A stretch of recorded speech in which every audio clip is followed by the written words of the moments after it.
Happy holiday, everyone. Tonight on the program, contribution of value-added tax to the country's total tax revenue shrinks from 34% in 2007 to about 28% as of today. The GRA is concerned.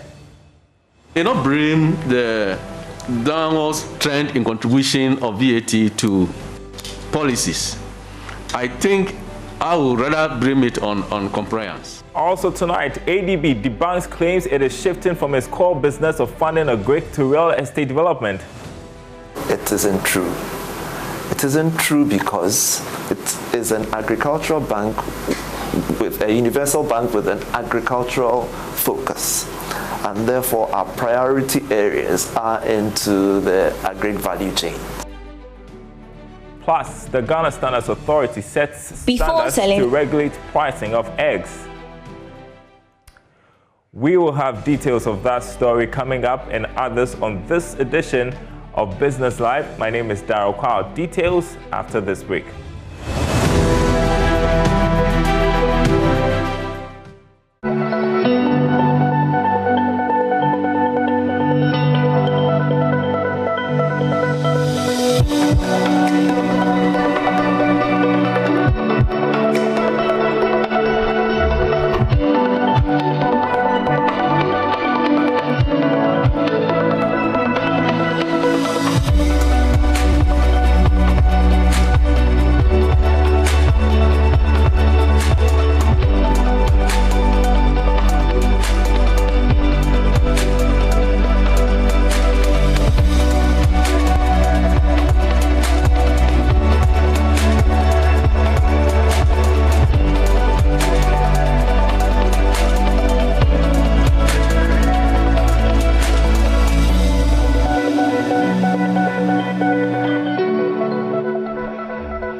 A look at the commodity market to begin with tonight. Let's turn to tax mobilization, revenue mobilization for that matter, and contribution of value-added tax to revenue mobilization shrunk from 34% in 2007 to about 24%.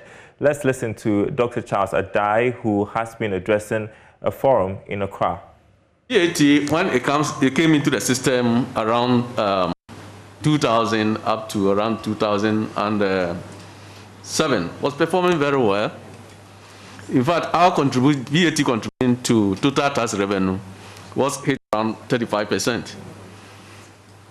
As at now, VAT is contributing around 23–24% to total revenue in the country.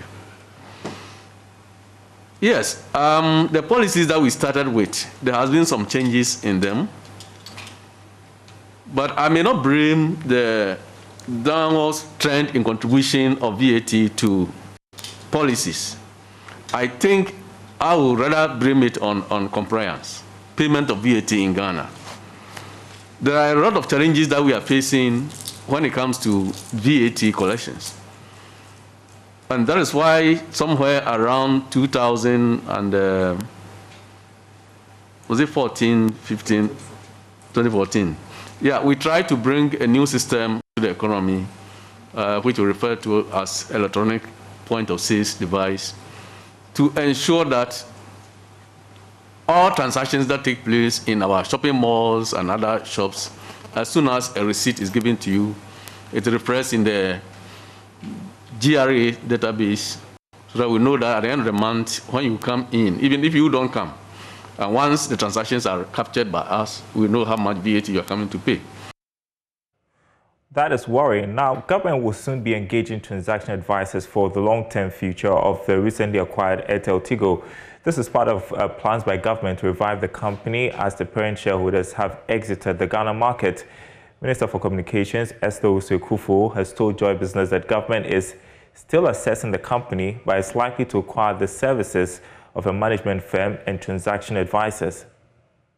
We intend to engage a transactions advisor to advise on the options of how to, the long-term structure of this company going forward. We will have experts, advisors on that. But for the immediate future, we're going to engage a management services company to assist the company to continue its operations. This is a capital-intensive industry, but if you invest, you will get the returns. If you don't invest, you will feel the pinch, and that's what's playing out in the industry. But we have the commitment at the highest level that in the interim, in the short term, whatever investments they need or they require to upgrade and extend their operations, they will get it.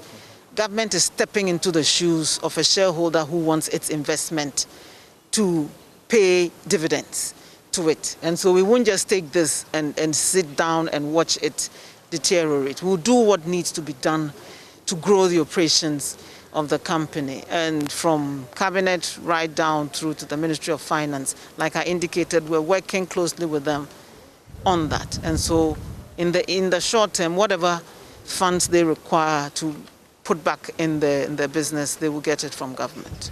Thank you very much. Yeah. Some remarkable news from the Ghana Stock Exchange next. The stock exchange recorded an impressive month-on-month growth of 15.73% in the month of April to post an impressive annual return of 31.9% to investors in the first 4 months of the year. Now, according to its monthly summary report, investors responded positively to the strong financial results released by listed companies. There's more in this report. The GSE Composite Index, which measures the annual return, recorded its biggest daily gain on the back of large gains in GCB Bank and MTN Ghana on the last day of trading in the month of April. The 31.9% return to investors was attained on advances in the share prices of 10 companies, which outweighed losses in 5 companies. Value traded in April was, however, estimated at a little above 31 million cedis, down 36%, but year-to-date value traded was up 86% to 184 million cedis during the same period last year. On the Ghana fixed income market, value traded was up by more than 80% to 16.6 billion cedis. The government of Ghana securities totaled 14.36 billion, accounting for 90.31% of the market share. Managing Director of the Ghana Stock Exchange, Ekwa Fezi, says the market looks exciting this year and the performance will be sustained. It's important that as a country, we encourage our various companies to raise long-term capital for financing various projects and expanding so that they can employ more youth in the country as we grow. MTN Ghana led the pack as the biggest gainer, followed by GCB Bank and Société Générale. The Agricultural Development Bank, ADB, has debunked claims that the bank is shifting to real estate development from its core mandate of funding agric. According to General Manager for Agribusiness at ADB, Kwame Esiedu-Atrams, the bank has invested about 600 million cedis in the agric sector. Some farmers allege that banks are not granting them loans.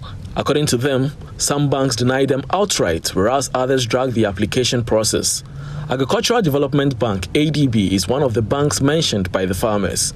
In response to the claims, General Manager for Agribusiness at ADB, Kwame Esiedu-Atrams, emphatically stated that claims that the bank is shifting to real estate development is false. It is most pathetic to hear that a farmer would claim that the Agricultural Development Bank would deny him credit and indicate to him that if he were into real estate, he would stand a better chance of financing. That, I dare say, is a palpable falsity. It isn't true. It isn't true because, yes, ADB is a universal bank, and therefore we do everything banking. We finance all players within all the sectors. However, it is an agricultural bank, with a universal bank with an agricultural focus, and therefore our priority areas are into the agri value chains, right? And given that that is a priority, as of now, as we speak, we have over 600, close to 600 million invested in agriculture in Ghana. Meanwhile, Ghana Incentive-Based Risk-Sharing System for Agricultural Lending, an institution responsible for guaranteeing financial institutions against agricultural loans, has advised farmers to get basic knowledge about the loan they apply for and the banks they go to, according to senior agribusiness specialist at GESAL, Tichisraha. The farmers go with unrealistic proposals, hence making it difficult for the banks to support them. They have to understand the requirements of the bank, because some of these challenges of farmers not accessing credit normally is due to the fact that the farmers who are on the demand side also don't understand the requirements of these financial institutions, and as a result they send proposals that are not able to meet the requirements of this financial institution. Now, the Ghana Standards Authority has set standards to regulate buying and selling of eggs. It means that the pricing of eggs and the kind of eggs sold on the market will be guided by the standards. The Egg Sellers Association of Ghana, in collaboration with the Ghana Poultry Project and other key value chain players, organized a forum to disseminate the information on the standards for edible eggs. There's more in this report. Before selling eggs, it is important that they are evaluated for exterior and interior quality in order to identify and remove the ones below standard. The formulated standard is to ensure that there are no substandard eggs on the market, as well as providing value for money for buyers and sellers. Scientific officer at the Ghana Standards Authority, Samuel Kwetia, has been taking some of the industry players on what the expectations of the Ghana Standards Authority are. The GS 1261 specification for edible eggs in shell specifies the requirements and then the methods of test for edible eggs in shell that are fixed for human consumption, and then for the food, and then that covers the safety and suitability of the eggs. So the breeding flocks that are being used, or the layers that are being used to even produce the eggs, we should make sure that they are healthy.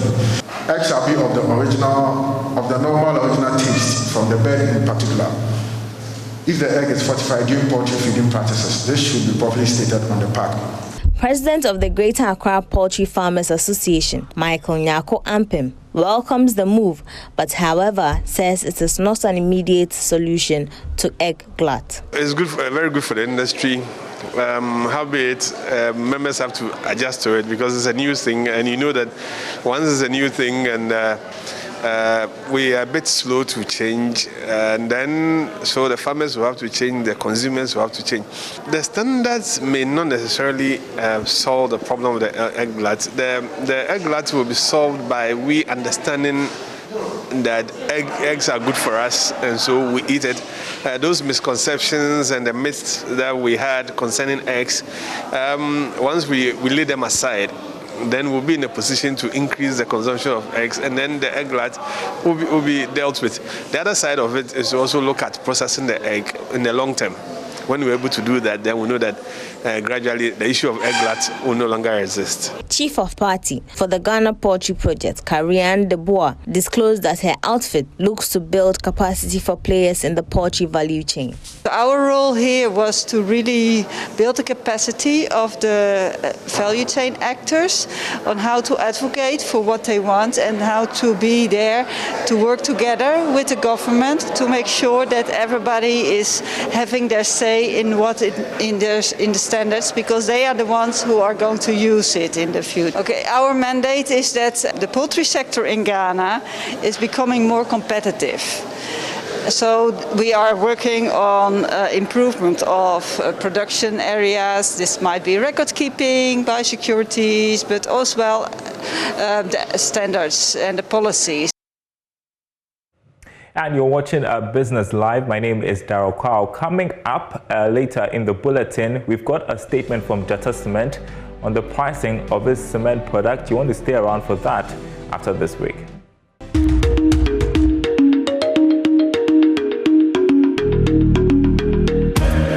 On today's edition of Moneylab, we continue our discussion on collective investment schemes.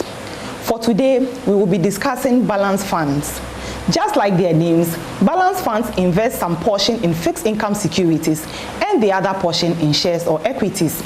The whole idea is that if the fixed income side is not yielding much, we expect the equity side to make up for the returns because fixed income markets and the equity market are inversely related. This will help investors to diversify their portfolios.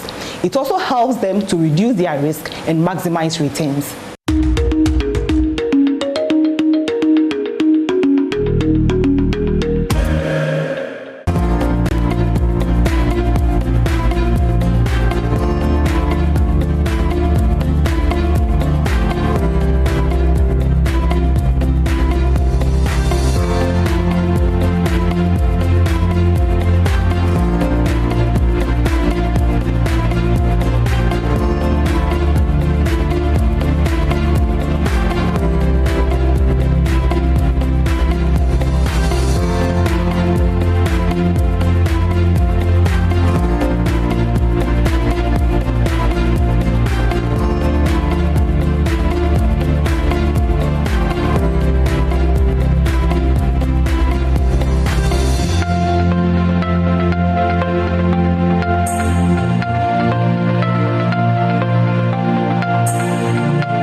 Welcome back. If you thought the price of Jetta cement was going for 30 cedis, sorry to burst your bubble. The local cement manufacturer says it has not come out with any prices for its products and is asking the public to disregard any such information. A public notice released by the management of the cement manufacturer says, I want to pull that up for you. The management of Jetta Cement will like to inform the general public that the company has not come out with any prices with regard to its products. The public is advised to disregard any such information circulating on various media platforms. Management will apprise the public of all such relevant information as we commence commercial production in due course. Thanks for your support. That signed by management of the company. Now, the Ghana Online Drivers Union, consisting of drivers of ride-hailing firms operating in the country, says it's time working arrangements between them and their employers are reviewed. The drivers embarked on a sit-down strike earlier this week to demand better service conditions. President of the union, Francis Tenge, earlier spoke with me on the outcome of the strike action. Actually, we petitioned the office of the president, and we also copied the DVLA, Ministry of Transport, Ministry of National Security, Ministry of National Road Safety Authority. We also copied the Council of State. These are all major stakeholders in our field of work, the online driving. So yesterday we had a meeting with the DVLA, and apparently they also don't know some of the issues on the ground. For instance, they gave us guidelines that drivers are supposed to pay an amount of money to verify our driver's license.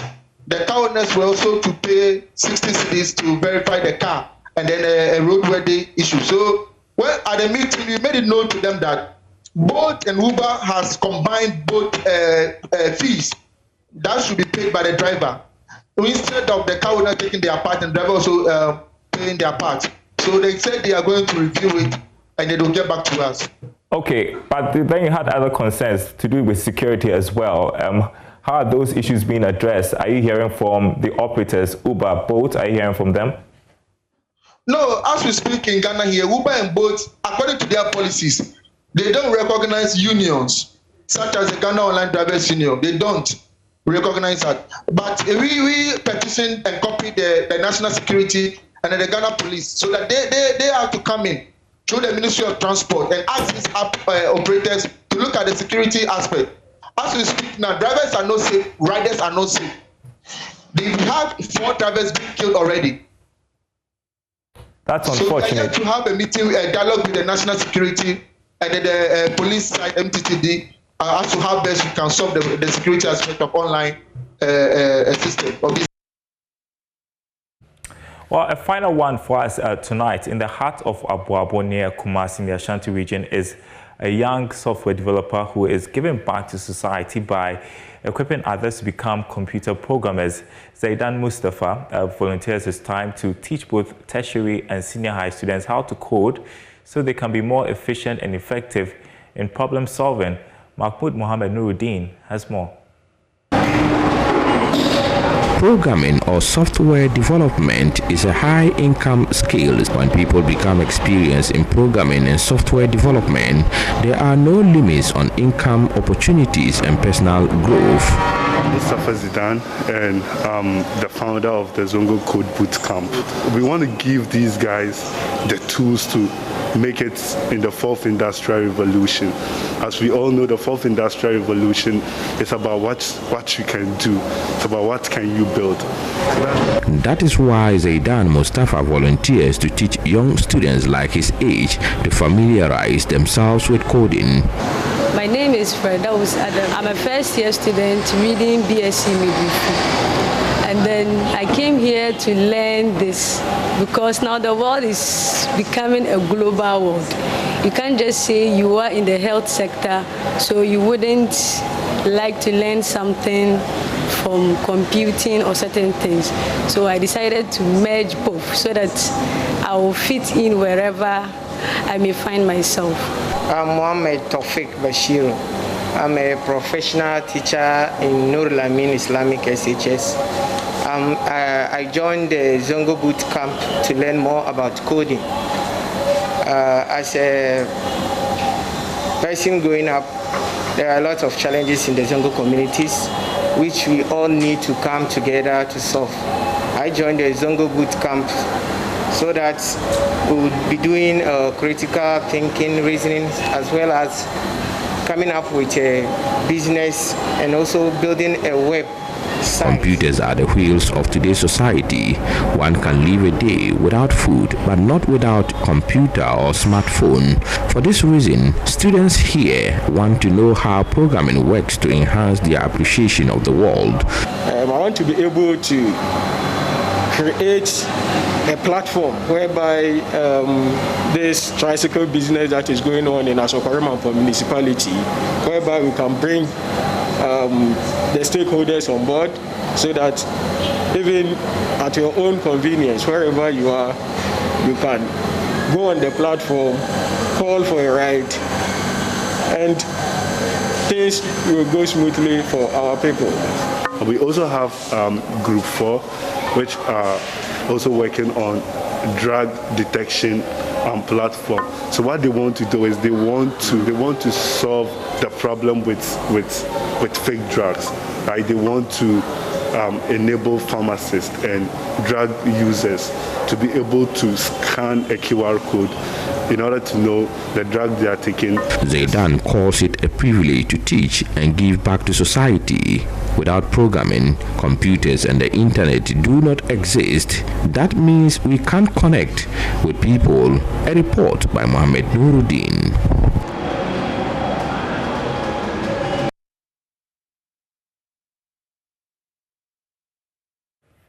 And that's a nice way to end our bulletin this Eid holiday. My name is Darryl Kwab. Thanks for watching our program. Enjoy the rest of your holiday. We'll be back with some more Business Live, same time tomorrow.